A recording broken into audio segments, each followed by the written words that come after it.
सीता आदि शक्ति, उनका हरण कैसे संभव हुआ और भगवान कल्कि की प्रेम कहानी क्यों है अपग्रेड वर्जन भगवान राम की प्रेम कहानी का, और कौन है इसके सूत्रधार। हेलो फ्रेंड्स, सोशल मीडिया बात कहानियों किस्सों का एक जाल है जहाँ ज्ञान को ढूंढ पाना, सत्य को ढूंढ पाना उसी के लिए संभव है जो स्वयं जागृत हो। अन्यथा किस्सों कहानियों में फंसकर मनुष्यों पर मात्र धार्मिक उन्माद छाया रहता है, धर्म का बिल्कुल भी ज्ञान नहीं रहता है। और पुराणों और टीवी सीरियल्स ने इस धार्मिक उन्माद को चरम पर पहुंचाने का कार्य किया है।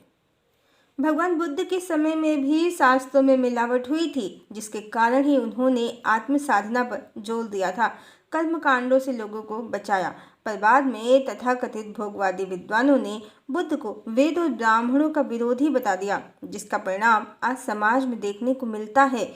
ज़्यादातर शेड्यूल कास्ट ही बौद्ध धर्म को अपनाते हैं और वो ब्राह्मणों, वेदों, राम और कृष्ण की निंदा करते हैं, भगवान का अपमान करते हैं, भगवान का तिरस्कार करते हैं, जबकि बुद्ध स्वयं परमात्मा है, राम है। जब बुद्ध अवतरित हुए थे तब धर्म पतित हो गया था और धर्म को पुनः स्थापित करने के लिए भगवान को आना पड़ा था।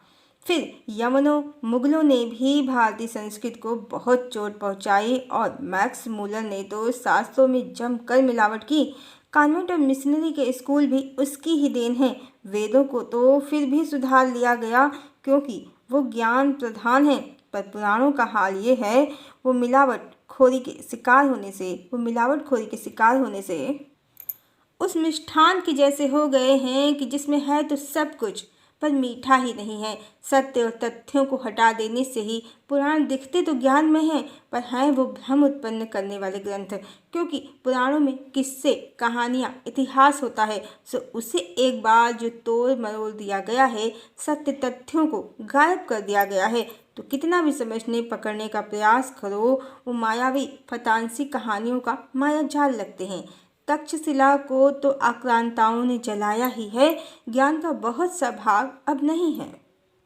भगवान श्री कृष्ण की पत्नियों को इन्हीं पुराणों ने किसी लोक की देवियां बताया है, जबकि सत्य यही है कि परमात्मा ओंकार स्वरूप सच्चिदानंद ब्रह्म है। वो निराकार और निर्विकार और सर्वव्यापी हैं। किसी लोक में इन स्त्रियों संग सीमित नहीं हैं। और देवी सीता आदि शक्ति हैं, लक्ष्मी हैं, भगवान विष्णु की सनातन अर्धांगिनी हैं, जिनके रहते भगवान का दूसरा विवाह संभव नहीं है। और यही भगवान राम के एक पत्नी व्रत का कारण है, और यही भगवान श्री कृष्ण के देवी राधा से विरह सहने का भी कारण है। श्री कृष्ण की पत्नियां मात्र त्रेता युग की भगवान राम पर कामासक्त हुई जीवात्माएं हैं, अन्य कुछ नहीं है। यही सत्य है। इस सत्य को छुपाकर रुक्मिणी को सीता बताना, भगवान श्री कृष्ण को बहुपत्नीवादी बताना, इन आसक्त स्त्रियों को देवियों की उपमा देना इन पुराणों का सबसे बड़ा पाखंड है, जिसके कारण ही आज परमात्मा का ओंकार स्वरूप लोगों को समझ में नहीं आता है। लोग राम और कृष्ण में भेद करते हैं, देवी राधा का सत्य, आदि शक्ति का सत्य स्वीकार नहीं करते हैं। हमने बताया कि किस प्रकार रुक्मिणी सुपर्णखा का पुनर्जन्म थी, न कि देवी लक्ष्मी का अवतार। इससे रिलेटेड वीडियो के लिंक डिस्क्रिप्शन बॉक्स में डाल दिए हैं। जिस तरह से भगवान श्री कृष्ण के कुल का नाश हुआ है, उनके पुत्र मदिरा पान कर आपस में लड़कर मर गए हैं, द्वारिका डूब गई है, भगवान ने हजारों विवाह किए हैं, रुक्मिणी से लेकर 16,108, जहां उनकी कहीं भी बारात नहीं निकली है। युद्ध के माध्यम से भगवान ने अधिकांश विवाह किए हैं। अब वैदिक रीति से वैदिक रीति से विवाह पद्धति में अत्यंत अशुभ माना जाता है, जबकि जगदम्बिका से राम अवतार में भगवान ने पूर्ण विधि विधान से माता पिता गुरुजनों के आशीर्वाद से विवाह किया है। वो उनकी एकमात्र पत्नी है, जिनके अयोध्या त्याग के बाद भी भगवान ने पुनर्विवाह नहीं किया है, सन्यासी सा जीवन जिया है। लव और कुश ने भगवान के कुल की कीर्ति बढ़ाई है।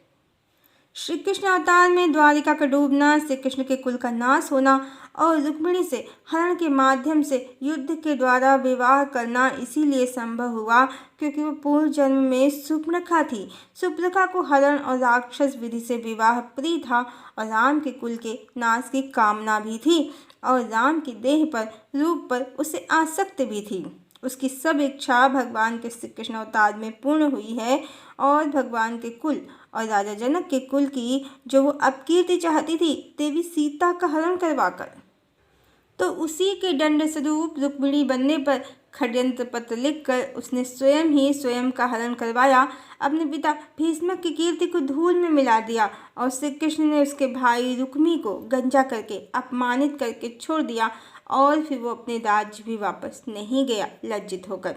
कर्मों की गति बहुत गूढ़ है भगवान का, उनके कुल का नाश चाहती थी वो, इसी के फलस्वरूप रुक्मिणी बनने पर उसने भगवान को स्वयं से पहले संसार त्यागते देखा, द्वारिका को डूबते देखा, अपने संपूर्ण कुल का नाश देखा।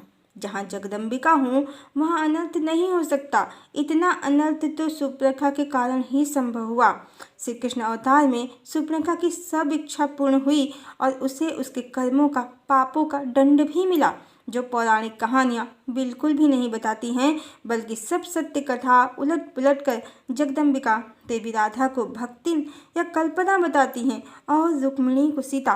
यही कलिकाल की माया है और पौराणिक ग्रंथों की काली कथा और पौराणिक ग्रंथों के द्वारा कालनेमी विद्वानों के द्वारा रचा गया सबसे बड़ा चक्रव्यूह या कली का ट्रैप, जिसमें कलिकाल के मनुष्य तो ट्रैप हैं ही और वो देवी राधा जगदम्बिका का महत्व भी नहीं जानते हैं और भगवान को बहुपत्नीवादी समझते हैं और कलिकाल में ही सुप्रखा रुक्मिणी बनकर माँ लक्ष्मी के रूप में मात्र इसी कारण पूजी गई क्योंकि श्री कृष्ण के साथ रहने से उसके कर्मों में तो सुधार हुआ ही था।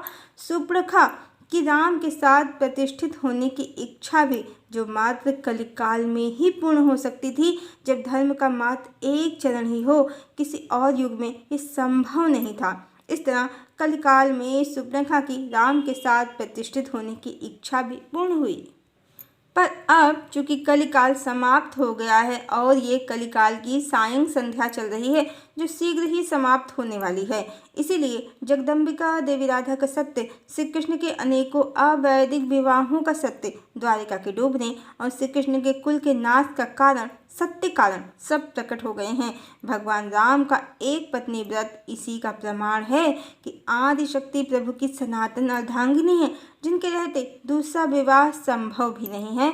और भगवान राम का एक पत्नी व्रत इसका भी प्रमाण है कि परमात्मा अर्धनारीश्वर है और यही परमात्मा का मूल और सत्य स्वरूप है, जो सभी जीवात्माओं के कारण शरीर का कारण भी है, जिसे प्राप्त करना ही हर जीवात्मा का परम लक्ष्य है, जो अहम ब्रह्मास्मि या मोक्ष की अवस्था है। इस तरह पुराणों से निकलें और आध्यात्म से जानें तो पता चलता है कि राम और सीता कहें या कृष्ण और राधा ही मूल चेतना है और सभी जीवात्मा, चाहे वो ऋषि मुनि हों, देवी देवता या सामान्य जन, सबका निर्माण इसी मूल चेतना से हुआ है, अर्धनारीश्वर से। और यही मूल चेतना जब जब धर्म की हानि होती है, अधर्म बढ़ जाता है, तो धरतीलोक पर माया के जगत में अवतरित हो जाती है और कार्य पूर्ण करके पुनः अपनी निराकार अवस्था में विलीन हो जाती है। इस तरह रावण, सुप्रखा, श्री कृष्ण की सभी पत्नियां जीवात्माएं हैं, माया के अधीन जीवात्माएं जो माया मोह से ग्रस्त होकर भगवान के दोनों स्वरूपों स्त्री और पुरुष, सीता और राम पर मोहित हो जाती हैं। इसी मोह से ग्रस्त होकर रावण देवी सीता का त्रेता में हरण कर लेता है और इस हरण की स्क्रिप्ट पहले ही परमात्मा के द्वारा लिखी गई है उसका नाश करने के लिए। इस तरह रावण में आदि शक्ति का हरण करने की कोई शक्ति नहीं है, वो मात्र माया के अधीन होकर वही अभिनय कर रहा है जो परमात्मा के द्वारा लिखा गया है उनकी कहानी में। और इसी तरह द्वापर में भी श्री कृष्ण के अनेकों विवाह कहानी अनुसार हुए और देवी राधा का विवाह रायन बने रावण से हुआ। इस बार भी मोह और आसक्ति ही मूल कारण थे, इसलिए ऐसी कहानी लिखी गई परमात्मा के द्वारा, अन्यथा रायन में कोई शक्ति नहीं थी कि वो देवी को प्राप्त कर सके। और कलिकाल में जो एस्ट्रोलॉजर कह रहे हैं कि रावण ने फिर से देवी सीता को प्राप्त कर लिया है, तो बस द्वापर की छूटी हुई कहानी को पूर्ण करने के लिए ही ऐसी कहानी परमात्मा के द्वारा लिखी गई है, अन्यथा अन्यथा रावण में कोई शक्ति नहीं है कि वो देवी को प्राप्त कर सके। वो मात्र एक आसक्त जीवात्मा है, ज्ञानात्मा नहीं। जीवात्माएं मोह माया के अधीन होकर माया के जगत में व्यवहार करती हैं, पर परमात्मा माया के अधीन नहीं है। वो जानते हैं कि ये सब उनकी रची हुई माया है, एक खेल मात्र है जिसे वो अनासक्त होकर खेलते हैं। अपनी लिखी हुई रची गई फिल्म में वो मात्र एक्टिंग करते हैं, अभिनय करते हैं और कुछ नहीं। जब जीवात्माओं की इच्छा पूर्ति और धर्म की स्थापना के दोनों कार्य भगवान के पूर्ण हो जाते हैं तो अपने शक्ति तत्व देवी को स्वयं में विलीन कर भगवान अपने परम धाम कहें या निराकार अवस्था में लौट जाते हैं। और हर जन्म में देवी के भगवान से पहले देह त्याग का भी यही कारण और रहस्य है। और ये भी जाने कि देवी जागृत अवस्था में किसी जीवात्मा से विवाह नहीं कर सकती हैं। इसी कारण तब तक उन्हें उनके सत्य संबंध का ज्ञान नहीं होता है कहानी में, जब तक उनका विवाह उस आसक्त जीवात्मा से हो नहीं जाता। और भगवान भूल से भी किसी जीवात्मा के पति नहीं बन सकते हैं, इसलिए वो जागृत अवस्था में ही जीवात्माओं से विवाह करते हैं।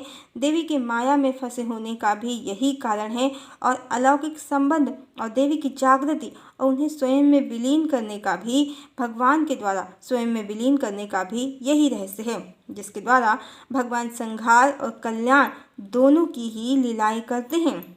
इस तरह जीवात्माओं की इच्छा तो पूर्ण हो ही जाती है। देवी को अंततः प्रभु पूर्ण रूप से प्राप्त हो जाते हैं, क्योंकि माया के जगत में पाना नहीं है, चेतना के जगत में प्राप्त करना ही पाना है। अंततः देवी भगवान को और भगवान देवी को प्राप्त कर ही लेते हैं, कहानी कहें या लीला पूर्ण होने पर। राम अवतार, बुद्ध अवतार और चैतन्य महाप्रभु, इन अवतारों में भगवान का विवाह भगवती से ही हुआ है, क्योंकि भगवती भगवान की सनातन अर्धांगिनी है और माया की जगत में आकर उनकी भी इच्छा अपने प्रियतम को पाने की होती ही है। तो हर जन्म में जीवात्माओं की ही नहीं, भगवती की भी इच्छा पूर्ण होती है। पर जब वो भगवान की पत्नी बनती हैं तो फिर भगवान किसी जीवात्मा से विवाह नहीं करते हैं, जैसे राम या बुद्ध। इस तरह अलग अलग जन्म में अलग अलग कहानी के अनुसार सबकी इच्छा पूर्ण हो जाती है। संसार रावण से, सुपर्णखा से उनके कृत्यों के कारण घृणा करता है, पर भगवान के लिए सभी बराबर हैं। वो ना तो किसी से राग करते हैं, न द्वेष या घृणा, सबसे प्रेम करते हैं, प्रेम का संबंध ही निभाते हैं। और भगवान का चरित्र यही बताता है कि संसार माया है, सत्य नहीं, जहाँ अपने सभी संबंध और कर्तव्य, मोह और आसक्ति का त्याग करके ही निभाने चाहिए और अपने सत्य स्वरूप को ही प्राप्त करने का प्रयास करना चाहिए। ये ट्विन फ्लेम के लिए भी ज्ञान है कि ट्विन फ्लेम सोलमेट कार्मिक की लड़ाई छोड़कर अनासक्त भाव से संसार में रहें और अपने सत्य स्वरूप को प्राप्त करने का प्रयास करें, अपनी स्वयं की चेतना में परमात्मा को प्राप्त करें, मोह माया की जगत से परे निकल जाएं। यहाँ सब अपने हैं, कोई दुश्मन नहीं है, कोई रावण नहीं है, कोई सुपर्णखा भी नहीं है। बस माया के अधीन होने से लोग अच्छे या बुरे, दोस्त या दुश्मन प्रतीत होते हैं, अन्यथा सब परमात्मा की मूल चेतना का ही प्रतिबिंब हैं। सब एक ही चेतना है, हम में उनमें कोई भी भेद नहीं है। आइए अब ये भी जान लेते हैं कि भगवान कल्कि की प्रेम कहानी, त्रेता की कहानी का, भगवान राम की कहानी का अपग्रेड वर्जन क्यों है और वो कौन महापुरुष हैं जिनकी मुख्य भूमिका है कहानी में, जो इसके सूत्रधार हैं। वो हैं भगवान के गुरु विश्वामित्र, जिन्होंने ही त्रेता में भगवान राम को जनकपुरी में देवी सीता के स्वयंवर में अपनी कूटनीति से ले जाकर उनका देवी सीता से विवाह संभव करवाया था, जिसके बाद ही आगे की कहानी, जैसे वनवास और सीता हरण हुआ और रावण और राक्षसों का नाश हुआ। इस बार भी भगवान के गुरु धरती पर आए, पर कहानी अपग्रेड वर्जन में है। भूमिका गुरु की बढ़ भी गई है नई कहानी में, भूमिका गुरु की बढ़ भी गई है नई कहानी में, और इसी कारण और ट्विस्ट के साथ भी है भूमिका। हम पहले भी बता चुके हैं कि वर्तमान युग में जो गायत्री के प्रणेता युग ऋषि पंडित श्री राम शर्मा आचार्य हैं, वही भगवान के गुरु हैं। जी हाँ, वो विश्वामित्र का ही अवतार हैं और त्रेता में जैसे उन्होंने राक्षसों का अंत करने के लिए भगवान का मार्ग प्रशस्त किया था, वैदिक जीवन पद्धति और गायत्री मंत्र का निर्माण और साधना की थी, यही इस बार भी उन्होंने किया है। पर पहले से बड़े स्तर पर, या कहें कि बहुत बड़े स्तर पर। इसी कारण देश से लेकर संपूर्ण विश्व में इस समय गायत्री साधना और गायत्री मंत्र का ज्ञान पहुंच चुका है गायत्री परिवार के माध्यम से, और देवी की जागृति में भी उनकी ही मुख्य भूमिका है इस बार। बस कहानी में ट्विस्ट यही है कि इस बार पहले देवी की जागृति होगी जो हो चुकी है, उसके बाद संहार की लीला, और उसके बाद सारे कार्य पूर्ण होने के बाद भगवान की सारी लीला पूर्ण होने के बाद भगवान देवी को लेकर अपने परम धाम चले जाएंगे। ट्विस्ट यही है कि त्रेता में भी भगवान के गुरु विश्वामित्र ने भगवान का उनकी देवी से मिलन कराया था, जो उस काल की कहानी के अनुसार प्रजा के देवी के चरित्र पर संदेह के कारण पूर्ण रूप से नहीं हो पाया था। पर इस बार गुरु के आशीर्वाद से ही इस काल में भगवान का देवी से पूर्ण मिलन हो जाएगा और धरती पर इसी के साथ पूर्ण सतयुग भी स्थापित हो जाएगा। पर यह बिल्कुल वैसा ही होगा जैसे किसी कल्प के प्रारंभ में सत्ययुग की स्थापना के लिए भगवान विष्णु का देवी भार्गवी से विवाह हुआ था। सतयुग, त्रेता, द्वापर और अब कलयुग, 4 युगों का पूरा एक चक्र पूर्ण होने के बाद नया युग सतयुग प्रारंभ हो रहा है, जिसकी कोडिंग कहें या डिकोडिंग ही यही है कि आदि शक्ति से पुनर्मिलन होगा। परम ब्रह्म का उनकी प्रेम कहानी पूर्णता को प्राप्त करेगी और धरती पर सतयुग, नया युग, प्रेम का युग प्रारंभ होगा, जहां आदि शक्ति की ऊर्जा से सत्य, न्याय, प्रेम, करुणा, क्षमा, दया सभी दिव्य गुण फिर से मनुष्यों के हृदय में वास करेंगे। डिवाइन एरा का जो मुख्य आधार है, सतयुग का जो आधार है, और भगवान के गुरु भगवान से भी बड़े हैं, इसीलिए कितने ही उन्हें कल की अवतार मानते हैं और कहते हैं कि कल के अवतार आकर जा भी चुके हैं। चूँकि भगवान और गुरु में कोई भेद नहीं है, इसलिए दोनों ही बातें सत्य हैं कि कल के अवतार आकर जा चुके हैं और वर्तमान में कल के अवतार धरती पर मनुष्य रूप में अवतरित हैं, और वो नए युग को, सतयुग को धरती पर अवतरित करने के लिए ही पहले गुरु के रूप में और अब स्वयं आ गए हैं। परम ब्रह्म परमात्मा इस समय धरा पर उपस्थित हैं। सतयुग को धरा पर उतारने के लिए ये परम सत्य है। वो त्रेता में भी आए थे, द्वापर में भी आए थे और कलिकाल में भी आ गए हैं धरा के उद्धार के लिए। और इस बार धरती सतयुग का स्वर्णिम सूर्योदय अवश्य देखेगी। और रावण हो या रायन हो, रुक्मिणी हो या सुप्रखा हो, किसी को खलनायक या खलनायिका की तरह नहीं बल्कि जीवात्मा की तरह समझना चाहिए। रावण पौराणिक कहानियों में भगवान विष्णु का गढ़ माना जाता है और पूर्व जन्म में वो प्रतापभान नाम का धर्मवान राजा था। देहाशक्ति भगवान का भौतिक जगत में तो लाइफ पार्टनर या स्पाउस बना सकती है, पर चेतना की जगत में प्रभु से नहीं मिला सकती। इसे बस ऐसे समझना चाहिए। उसके लिए अंतर्ज्ञान और भक्ति चाहिए, अन्यथा जीवात्माएं सुपर्णखा या रावण की तरह बस जन्म कभी अच्छे और बुरे व्यक्तित्व के रूप में जन्म भटकती रहेंगी, और यही संसार के माया के जगत के अस्तित्व का भी कारण है। यदि अंतर्ज्ञान हो जाए कि मैं स्वयं पूर्ण हूँ, पूर्ण ब्रह्म हूँ, मुझे कुछ नहीं चाहिए अब, क्योंकि मैं कंप्लीट हूँ, मुझ में पूर्णता है, मैं प्रेम का सागर हूँ, परमात्मा मेरा सत्य स्वरूप है, तो उसी क्षण माया के जगत से जीवात्मा का संबंध समाप्त हो जाएगा। तो उसी क्षण माया के जगत से जीवात्मा का संबंध समाप्त हो जाएगा और आवागमन के चक्र से जीवात्मा मुक्त हो जाएगी, जो हरि की माया के कारण लगभग असंभव ही है। ये भी पूर्ण सत्य है। बिरला ही कोई इस गति को प्राप्त कर पाता है। हरि के समान ही हरि की माया भी परम शक्तिशाली है। हरि ओम।